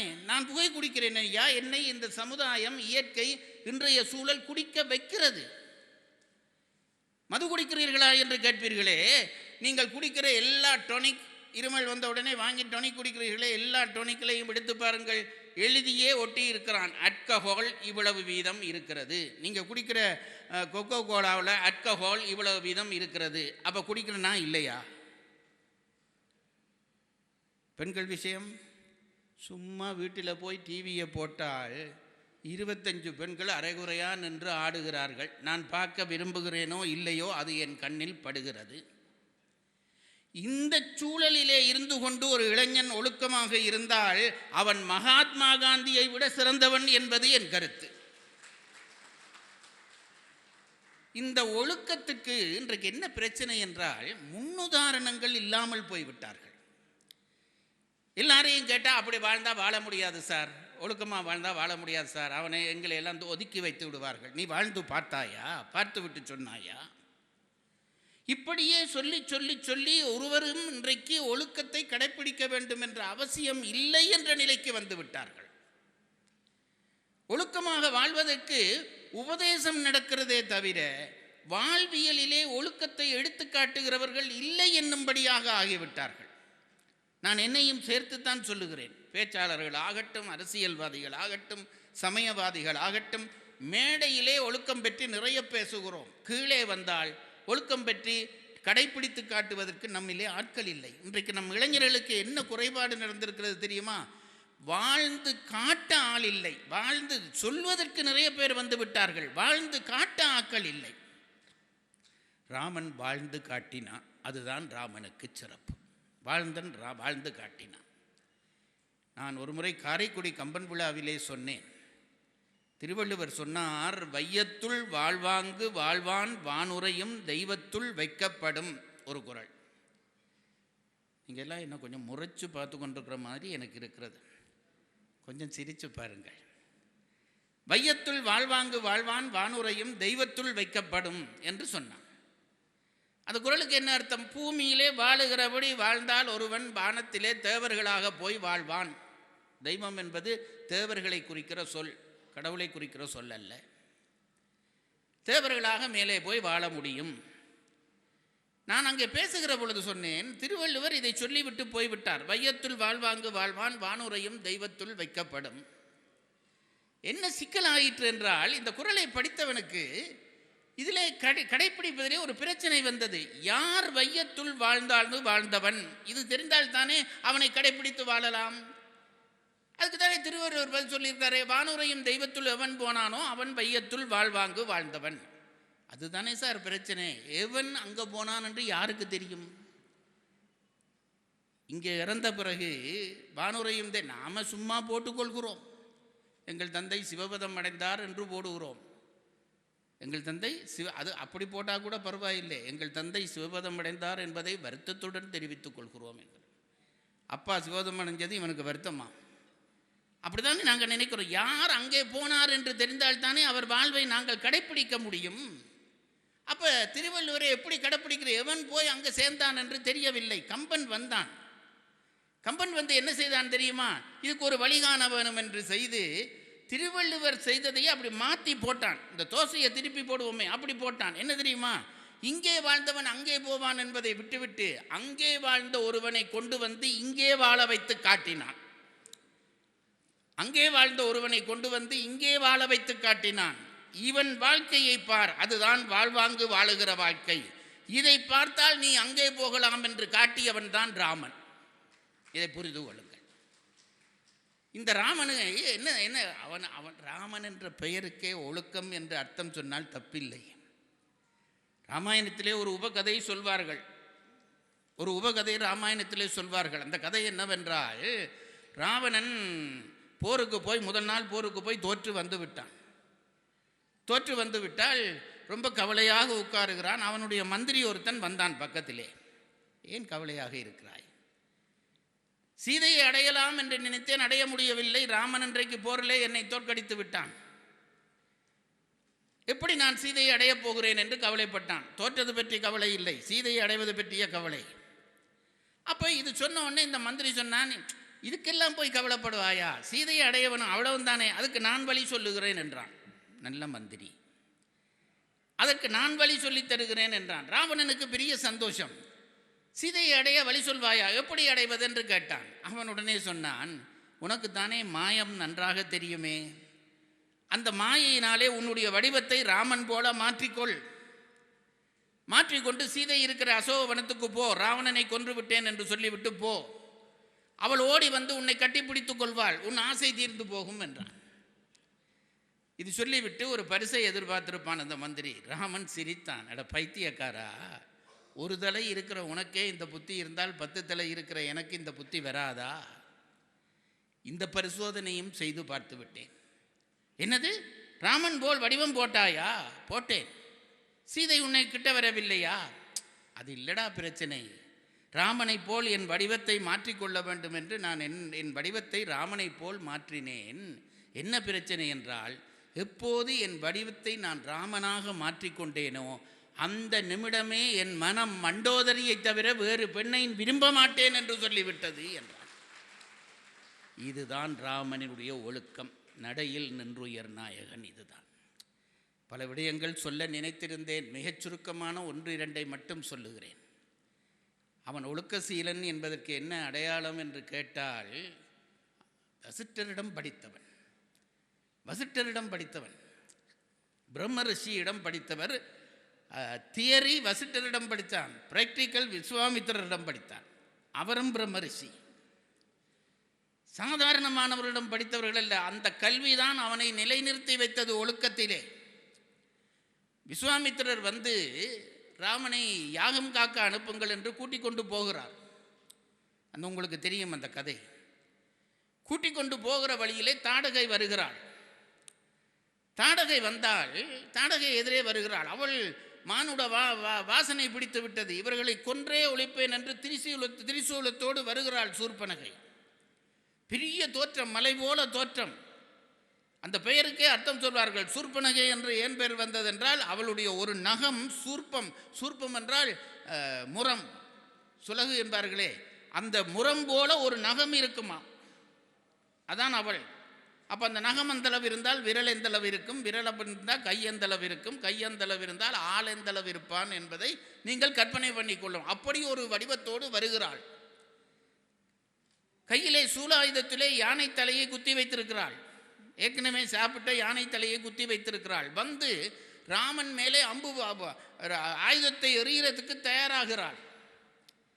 இப்போ விஸ்வாமித்திரன் பார்த்தான். விஸ்வாமித்திரனே பயந்தான். ராமனை தட்டி, ராமா இந்த பெண் மேலே அம்பு போடு என்றார். நீங்கள் நினைத்து பாருங்கள், யார் ராமன் என்பதை சொல்வதற்காக சொல்லுகிறேன். அம்பு போடு என்று சொன்ன உடனே முதல் போர், ராமனுடைய முதல் போர். எப்பவும் ஒரு கதாநாயகனை சினிமாவில் அறிமுகப்படுத்துகிற பொழுது எங்கே சிறப்பாக காட்டுவார்கள் தெரியுமா? முதல் போரில் தான் அவனுடைய சண்டை. அப்படி அவனை இங்கேருந்து இந்த மாடியிலேருந்து அந்த மாடிக்கு குதிப்பான். உங்களுக்கு தெரியும் தானே? ஒரு ஆள் 25 பேரை அடிப்பான். அப்படித்தான் சண்டை, முதல் சண்டையில் தான் வீரம் காட்டுவார்கள். இப்போ ராமனுக்கு முதல் போர் புரிய ஒரு சந்தர்ப்பம். முனிவரே உத்தரவிடுகிறார், நீ போர் செய் என்று உத்தரவிடுகிறார். இப்போ இவன் என்ன செய்திருக்க வேண்டும்? உடனே ஆயத்தம் பண்ணி நான் சண்டை பிடிக்கிறேன் என்று நினைத்திருக்க வேண்டும். ஆனால் ராமன் அம்பை தொடாமல் நின்றான். அம்பை தொடாமல் நின்றான். சொல்கிறவர் விஸ்வாமித்திரர் குரு. அந்த பெண்ணை கொல்லென்று சொல்ல கொல்லாமல் இருக்கிறான். அப்ப கம்பன் சொன்னான், அண்ணல் முனிக்கு அது கருத்தெனினும் ஆவி உண்ணென வடிக்கனை தொடுக்கிலன் என்றான். முனிவர் அதைத்தான் சொல்லுகிறார், கொல்லென்கிறார். சொன்ன பிறகும் ராமன் அந்த அம்பை போடவில்லை. அண்ணல் முனிக்கு அது கருத்தெனினும் ஆவி உண்ணென வடிக்கனை தொடுத்திலன் துண்ணென போர்த்தொழில் தொடங்கியுள்ளலேனும் பெண்ணென மனத்திடை பெருந்தகை நினைந்தான். கம்பர் போடுவ என்ன நினைக்கிறான்? வசிஷ்டர் சாமி படிக்கிற பொழுது எனக்கு என்ன சொல்லி கொடுத்தார்? மாதரையும் தூதரையும் கொல்லாதே. வசிஷ்டர் இப்போ இந்த ஆசிரியர் கொல்ல சொல்லுகிறாரே, பெண்ணை கொல்லக்கூடாதுன்னு நான் படித்தது அப்போ தப்பா? அதனால் இவனால் அம்பு போட ஒரு சான்ஸ் கிடைச்சது. முதல் பொருளையே வெற்றி பெறதுக்கு பெண்ணை கொல்றது சுலபம் என்று நினைச்சு போட்டிருக்கலாம். அவன் அம்பு போடவில்லை, பேசாமல் நிற்கிறான். விஸ்வாமித்திரர் பார்க்கிறான், இவன் ஏன் போனா இப்படி நான் சொல்லியும் செய்யாமல் இருக்க மாட்டானே, ஏன் செய்யாமல் இருக்கிறான் என்று நினைக்கிறார். ராமன் மனதிலே ஒரு ஐயம் வருகிறது. இந்த பெண்ணை கொல்ல என்கிறாரே, இவருக்கு பெண்ணை கொல்லக்கூடாது என்று தெரியாதா? இவருக்கு ஏதோ இந்த தாடகை மேலே முன்கோபம் இருக்கிறது போல் இருக்கிறது, அதனால தான் கொல்ல சொல்றார். இப்போ நீதி என்பது அப்படி ஆகிவிட்டது சார். சமுதாயத்துக்குள்ளே நான் சொல்லுகிறேன், ஒருவர் ஒரு பிரச்சனை பற்றி போனால் நீதி எப்படி சொல்கிறார்கள் தெரியுமா? எனக்கு பிடிச்சவன் எனக்கு பிடிக்காதவன், அதுக்கு தான் நீதி. உண்மையை சொல்வது நீதி அல்ல என்று ஆகிவிட்டது. ராமனே நினைத்திருப்பான் போல இருக்கிறது வசிஷ்டரை பார்த்து, இவருக்கு ஏதோ கோபம் போல இருக்கிறது இவளோடு, அதான் கொல்ல சொல்கிறாரோ என்றோன்னா அவர் சொன்னார், நான் அப்படி சொல்லவில்லையடா, இவள் சாதாரணமானவள் என்று நீ நினைக்கிறாய். தீதென்று உள்ளவை யாவையும் செய்து என்னை கோதென்று உண்டிலல். இவள் செய்யாத குற்றங்கள் ஒன்றுமே இல்லை. அப்ப ராமன் நிமிர்ந்து பார்த்தான், உங்களை விட்டுருக்கிறானே, என்ன சாப்பிட்டு இருப்பாள்டா, நான் தவம் இருந்து உடம்புல எலும்பு தான் இருக்கு, கடிக்கிறதுக்கு ஒன்றும் இல்லை. ஜெயராஜ் மாதிரி இருந்திருந்தா போட்டிருப்பாள் வாயிலே, கடிக்கிறதுக்கு ஒன்றும் இல்லை, வெறும் எலும்பு கூடாக நான் இருக்கிறேன், அதனாலே என்னை விட்டு விட்டாள் என்று சொன்ன பிறகும் இவன் பேசாமல் நிற்க விஸ்வாமித்திரர் சொல்கிறார். அவர் விஸ்வாமித்திரருக்கு பெருமையாக இருக்கிறது. ராமனை பார்த்து சொன்னார், பைத்தியக்காரா, நீ படித்த அளவிலே தர்மத்தை வைத்துக்கொண்டு பெண்ணை கொல்லக்கூடாது என்று வசிஷ்டர் சொன்ன பாடத்துக்கு விளக்கம் எடுக்கிறாய். நான் எப்பொழுதும் நினைத்து பார்ப்பேன், நீதிமன்றங்களிலே கீழ் நீதிமன்றம், மேல் நீதிமன்றம், உச்ச நீதிமன்றம் என்று இருக்கும். இங்கே ஒரு நீதிபதி மரண தண்டனை தீர்ப்பளிப்பார். மேல்மன்றத்திலே அந்த நீதிபதி அவனை விடுவித்து விடுவார். அப்படின்னா நான் சும்மா சொல்லுகிறேன், நீதியரசர்களையும் பற்றி சொல்லதுக்கு என்னை மன்னிக்க வேண்டும், என்னுடைய சுதந்திரம் இது. கீழ்நீதிமன்ற நீதிபதியிலே கொடுத்த அந்த தண்டனை தவறல்லவா? மரண தண்டனை கொடுத்தாரே தவறல்லவா? அப்போ அவரையும் தண்டிக்க வேண்டும் அல்லவா? இல்லை. அந்த மன்றத்திலே அந்த நீதிக்கு வாதிட்ட வக்கீல் என்ன வியாக்கியானம் செய்தானோ அதை வைத்து கொண்டுதான் அவர் தீர்ப்பளிப்பார். மேல் நீதிமன்றத்திலே கென்னும் கெட்டிக்கார வக்கீல் அதற்கு மேலான வியாக்கியானம் சொன்ன பிறகு இது தவறென்று அந்த தீர்ப்பை மாற்றுகிற உரிமை இருக்கிறது. இப்போ வசிஷ்டர் பாடம் சொன்னாரே, விஸ்வாமித்திரர் சொன்னார் ராவனை பார்த்து, பைத்தியக்காரா, நீ வசிஷ்டர் சொன்னதை நான் தவறென்று சொல்கிறேன் என்று நினைக்காதே. வசிஷ்டர் சொன்னதைத்தான் நான் இப்பவும் நான் சொல்கிறேன். ஆனால் அவர் சொன்னதற்கு மேலான வியாக்கியானம் சொல்லுகிறேன். கம்பன் ஒரு வார்த்தை போட்டான் பாருங்க, எனக்கு அது ரொம்ப பிடிச்ச வார்த்தை. ஈரில் நல்லறம் பார்த்து இசைத்தேன் என்றான். டேய், தர்மம் அறம் என்று சொல்கிறோமே, நீதி என்று சொல்கிறோமே, அதுக்கு முடிவு உண்டாடா? முடிவு உண்டா? நீ படித்த அளவில் தர்மம் முடிஞ்சு போமாடா? நான் ஒரு நாள் பஸ்ஸில் போகிறேன் பாருங்க, ஒரு பாடசாலை வாசலில் அந்த பஸ் நிற்குது, விடிகால நேரம், அப்போ தான் பள்ளிக்கூடம் தொடங்கி இருக்குது. ஒரு வாத்தியார் ஒரு மாணவனை பிடிச்சா அடி என்று அடிக்கிறார், அடித்து துவைக்கிறார். இப்போ நான் இப்படி உட்கார்ந்துருக்கிறேன், பின்னுக்கு ஒருத்தர் முன்னுக்கு ஒருத்தர். முன்னுக்கு இருக்கிறவர் பார்த்து சொல்கிறார், ஐயோ இந்த இந்த வாத்தியார் பிள்ளை இல்லாதவன் போல இருக்கு, இந்த அடி அடிக்கிறானே என்கிறார். பின்னாலே இருக்கிறவர் சொல்லுகிறார், அவர் அடிக்கிறதுலையும் ஒரு நியாயம், ஏதாவது நியாயம் இல்லாமலா இந்த விடிகாலையிலே அவனை பிடிச்சி அடிக்கிறார் என்றால் ஒரு நியாயம் இல்லாமலா இருந்திருக்கும். இது பின்னுக்கு இருக்கிறவருடைய வியாக்கியானம். நான் நினைத்தேன், என்னதான் அடித்தாலும் திருந்துறவன் தானே திருந்துவான், இவரேன் வீணா கஷ்டப்படுகிறார். இது என்னுடைய அபிப்பிராயம். ஒரே சம்பவத்திற்கு 3 வியாக்கியானங்கள். அவரவர் தரத்துக்கேற்ப இந்த வியாக்கியானங்கள் விரிந்து கொண்டே போகும். முடிவில்லை, தர்மத்துக்கு முடிவில்லை. இதை கம்பன் விஸ்வாமித்திரர் வாயாலே சொன்னான். ஈரில் நல்லறம், ஈரில் என்றால் முடிவில்லாத தர்மத்தை பார்த்து நான் சொல்கிறேனடா, போடுறடா அம்பு. வசிட்டர் உனக்கு என்ன பாடம் சொல்லி தந்தார்? பெண்ணை கொல்லாதே. சரி, அதில் மாறுபாடு இருக்க வாய்ப்பில்லை. பெண் என்றால் யார் சொல்? பெண் என்பது ஒரு குணி. அந்த பெண் ஏன் அந்த குணிக்கு பெண் என்று பெயர் வந்ததென்றால், பெண்மை என்ற குணம் இருந்ததால் தான் அவள் பெண். பெண்மை என்ற குணம் இருக்கிற அந்த குணத்தினாலே தான் குணிக்கு பெயர் வரும். பெண்மை என்கின்ற குணம் இருந்ததாலே அவளுக்கு பெண் என்று பெயர். பெண்ணை கொள்ளாதே என்று தானே உனக்கு சொன்னார். இப்ப இவளை பார், பெண்மையாகிய குணம் இவளிடம் ஏதாவது இருக்கிறதா? இவளிடம் பெண்மை குணமே இல்லவே, ஆகவே இவள் பெண் இல்லை, போடுறா அம்புண்டான். ராமன் என்ன சொல்லிட்டு போட்டான் தெரியுமா? நான் தப்பு பண்ணிட்டேன் சார், இனிமேல் பிழையானதை நீங்க செய்ய சொன்னாலும் நான் யோசிக்காம செய்வேன் என்று சொல்லி முடித்தான். இதுதான் மாணவ ஒழுக்கம், தர்மம். அவன் பிடிச்ச இடங்கள் இருக்கிறதே. நிறைவாக ஒன்றை சொல்லி முடிக்கிறேன். என்னதான் ஒழுக்க சீலர்களாக இருந்தாலும் காமமும் கோபமும் ஒருவனை தாக்குகிற பொழுது ஒழுக்கம் குறையும். காமமும் கோபமும் இல்லாமல் இருந்து விட்டால் இல்லாமல் இருக்க முடியாது. ஏன் இல்லாமல் இருக்க முடியாது என்றால், காமமும் கோபத்துக்கும் உயிர்க்குணங்கள் என்று பெயர். காமத்துக்கும் கோபத்துக்கும் உயிர்க்குணங்கள் என்று பெயர். மற்ற கெட்ட பழக்கங்கள் எல்லாம் வெளியிலே இருந்து உள்ள போகும். ஆனால் இந்த காமமும் கோபமும் உள்ளேயே இருந்து வெளியிலே வருவது.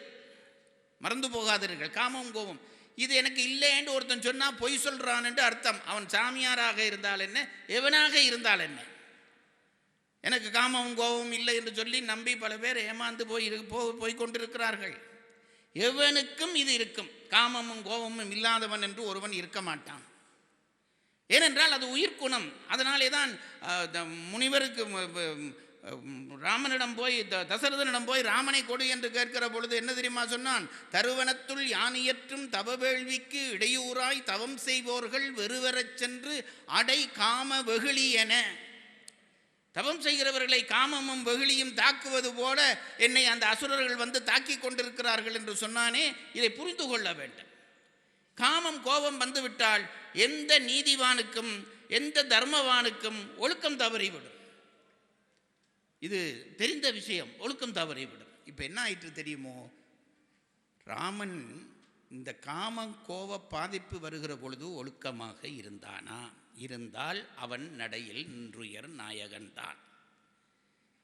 அந்த இடத்திலே தவறி இருந்தால் இவன் நடையில் நின்றுயர் நாயகன் என்ற பட்டத்துக்கு பொருந்த மாட்டான். நானே சொல்கிறேன். சீதையை காண்கிறான், சீதையை பார்க்கிறான். சீதையை பார்க்கிற பொழுது நான் வேகமாக போகிறேன் என்றால் பேச்சாள ஒழுக்கத்தை நான் கடைப்பிடிக்க வேண்டும். சொன்ன நேரத்துக்கு முடிக்க வேண்டும். மேலே மாடத்திலே அவள் நிற்கிறாள். கண்டு விடுகிறான். கண்டவுடனே காதல் பிறக்கிறது. அண்ணலும் நோக்கினான், அவளும் நோக்கினாள். ராமாயணத்தில் எந்த பாட்டு எவனுக்கு தெரியுதோ இல்லையோ, இந்த பாட்டு எல்லாருக்கும் தெரிந்திருக்கிறது. அண்ணலும் நோக்கினாள், அவளும் நோக்கினாள். எண்ணறு நிலத்தினல் இணையல் நின்றுளி கண்ணொடு கண்ணினை கவ்வி ஒன்றையொன்று உண்ணவும் நிலைபெறாது உணர்வும் ஒன்றிட அண்ணலும் நோக்கினான், அவளும் நோக்கினாள். காதல் வயப்பட்டு விட்டார்கள். அழகான காட்சி, அதெல்லாம் சொல்ல நேரம் இல்லை. அப்படியே போகிறார்கள். ராமன் போய் படுக்கிறான். நடந்த கலை. விஸ்வாமித்திரன் தூங்கி விட்டான், லட்சுமணன் தூங்கி விட்டான். ராமனுக்கு தூக்கம் பெறவில்லை. சீதையை கண்ட பிறகு ராமனுக்கு தூக்கம் பெறவில்லை. இது என்ன ஒரு பெரிய விஷயமா? ராமனுக்கு என்ன, எங்களுக்கும் அப்படித்தான் என்று நீங்கள் நினைப்பீர்கள். நான் சொல்லுகிறேன், ராமனுக்கு தூக்கம் பெறாமல் விட்ட காரணம் வேறு, நமக்கு தூக்கம் பெறாமல் விட்ட காரணம் வேறு. ராமனுக்கு ஏன் தூக்கம் பெறவில்லை என்று கம்பர் சொல்லுகிறார்.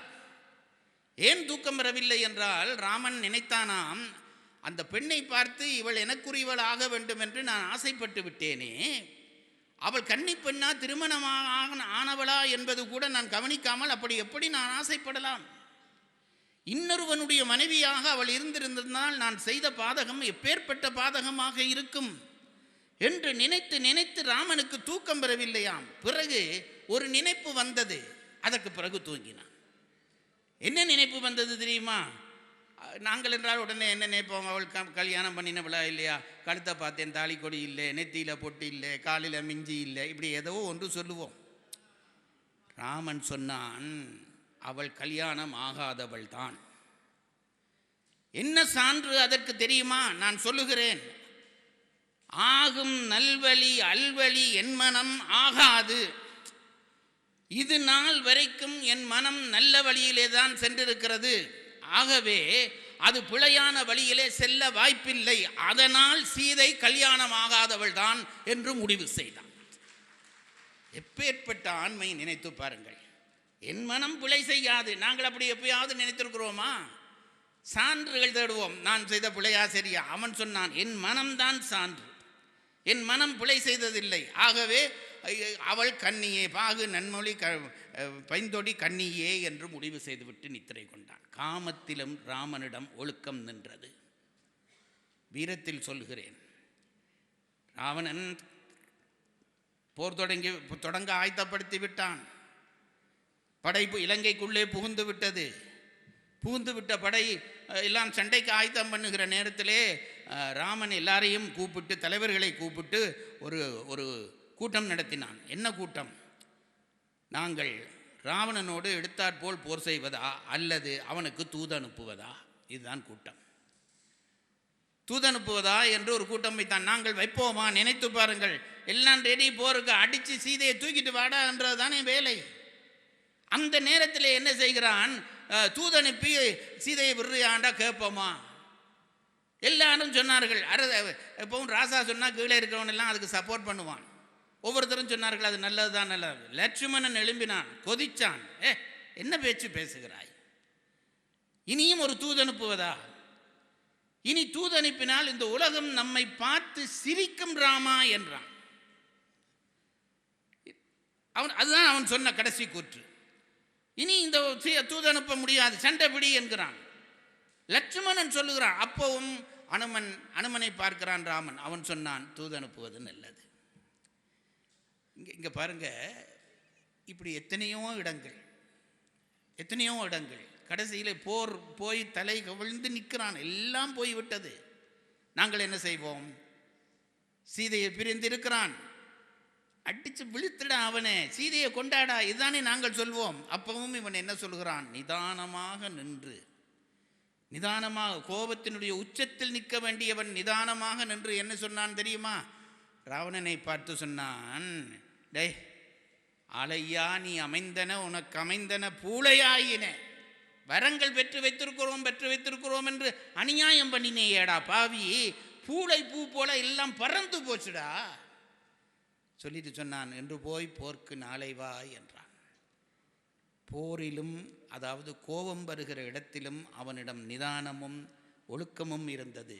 காமம் வருகிற இடத்திலும் அவனிடம் நிதானமும் ஒழுக்கமும் இருந்தது. அதனால்தான் ராமன் கதையை சொல்லுகிற பொழுது நடையில் நின்றுயர் நாயகன் என்று கம்பன் சொன்னான் என்பதை கூறி உங்களிடமிருந்து விடைபெறுகிறேன்.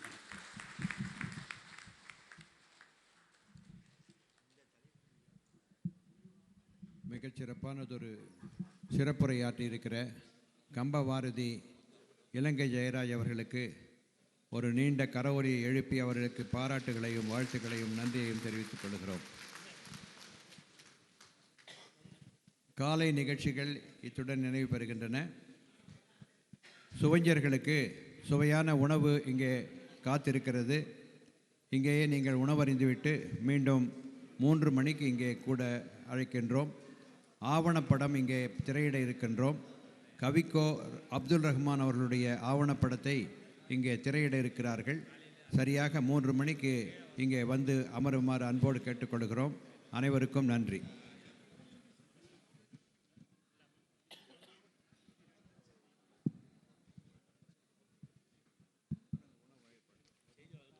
சோழர்களுக்கான உணவு இங்கே அரங்கத்தின் வெளியிலேயே ஏற்பாடு செய்யப்பட்டுள்ளது. எனவே சுவஞ்சர் பெருமக்கள் உணவருந்திவிட்டு பிற்பகல் 3 மணி அளவிலே காட்சி மாடம் என்ற நிகழ்வு இருக்கின்றது. அந்த நிகழ்விற்கு இஸ்லாமியா மகளிர் கலை மற்றும் அறிவியல் கல்லூரியினுடைய முனைவர் தலைமை வகிக்கின்றார். திரைக்காட்சி ஆவணப்படம் கவிக்கோ அப்துல் ரஹ்மான் ஐயா அவர்களை பற்றியது. திருமிகு பிருந்தா சாரதி அவர்களும் திருமிகு சிங்கப்பூர் முஸ்தபா அவர்களும் கவிக்கோ மன்றத்தை சார்ந்தவர்கள் வருகை இருக்கின்றார்கள். இந்த நிகழ்ச்சிக்கு முன்னிலை வைக்க வாணியம்பாடி ஜிஆர்எஸ் கெமிக்கல்ஸ் திரு கு ராஜசேகர் அவர்களும் வாணிடெக் நிர்வாக இயக்குனர் திரு கே இக்பால் அகமது அவர்களும் சொல்லிட்டாங்க. ஹோட்டல் சரவணபவன் அதிபர் திரு வி குமரகுரு அவர்களும் தொழிலதிபர் குரான் நசீர் அவர்களும் கணவாய்ப்புதூர் நிலக்கிழார் சு வேலு அவர்களும் இசை வளைத்துள்ளார்கள். அதனைத் தொடர்ந்து பாராட்டு மன்றம், பரிசு முற்றம், பாட்டிசை பாசறை, இயல் இசை சங்கமம் என்ற நிகழ்வுகள் தொடர்ந்து நடைபெற உள்ளது. எனவே சோஞ்சர் பெருமக்கள் மதிய உணவை அருந்துவிட்டு பிற்பகல் 3 மணி நிகழ்விற்கு விரைந்து வருமாறு அன்போடு கேட்டுக்கொள்கின்றோம். நன்றி.